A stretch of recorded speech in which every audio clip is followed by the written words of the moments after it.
সারদা কর্তা সুদীপ্ত সেনের কাছ থেকে টাকা নেওয়ার কথা স্বীকার করে নিলেন মনোরঞ্জনা সিংহ। দুপুরবেলা 12:15 নাগাদ শ্যামল সেন কমিশনে পৌঁছন প্রাক্তন কেন্দ্রমন্ত্রী মাতং সিং এর প্রাক্তন স্ত্রী মনোরঞ্জনা। দুপুর 2টা পর্যন্ত মনোরঞ্জনাকে জিজ্ঞাসাবাদ করা হয়। শ্যামল সেন কমিশনে মনোরঞ্জনা দাবি করেন, উত্তর পূর্ব ভারতে তাঁর মালিকানাধীন একটি টিভি চ্যানেল কিনতে চুক্তি মোতাবেক টাকা দিয়েছিলেন Sudipta Sen.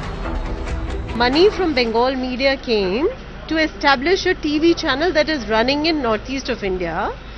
There is nothing unethical about it because the money came in the form of setting up a project and the project is set up and running. Sudipta সেনেরও আইনজীবীর দাবি, উত্তর পূর্ব ভারতে ওই চ্যানেল কিনতে মনোরঞ্জনাকে 21 কোটি টাকা দিয়েছিলেন সারদা কর্তা।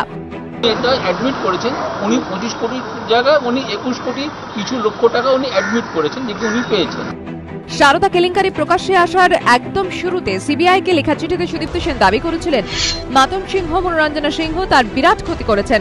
সারদা কর্তা দাবি করেন, মাতং সিংহের প্রাক্তন স্ত্রী মনোরঞ্জনা সিংহ তাঁর সংস্থা পজিটিভ গ্রুপ বিক্রি করতে চেয়ে সুদীপ্তর সঙ্গে যোগাযোগ করেন। সুদীপ্তর দাবি, তিনি 25 কোটি টাকা দিয়েছিলেন মনোরঞ্জনা সিংহকে, কিন্তু টাকা ফেরত চাইলে মনোরঞ্জনা উচ্চপদস্থ ব্যক্তিদের সঙ্গে তাঁর যোগাযোগের কথা বলে ভয় দেখাতেন।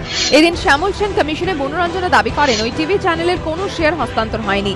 মনোরঞ্জনাকে চ্যানেল বিক্রির চুক্তি সংক্রান্ত নথি জমা দেওয়ার নির্দেশ দিয়েছে শ্যামল সেন কমিশন। গত 19 তারিখ কমিশনের প্রধান অবসরপ্রাপ্ত বিচারপতি শ্যামল সেন জানিয়েছিলেন, 22 তারিখ মাতং সিংহ এবং 26 তারিখ মনোরঞ্জনা সিংহ কমিশনে হাজিরা না দিলে এক্সপার্টি অর্ডার দিয়ে দেওয়া হবে। কিন্তু মনোরঞ্জনা এলেও এখনো কমিশনে গরহাজির মাতং সিংহ। সৌভিক মজুমদারের রিপোর্ট, এবিপি আনন্দ, কলকাতা।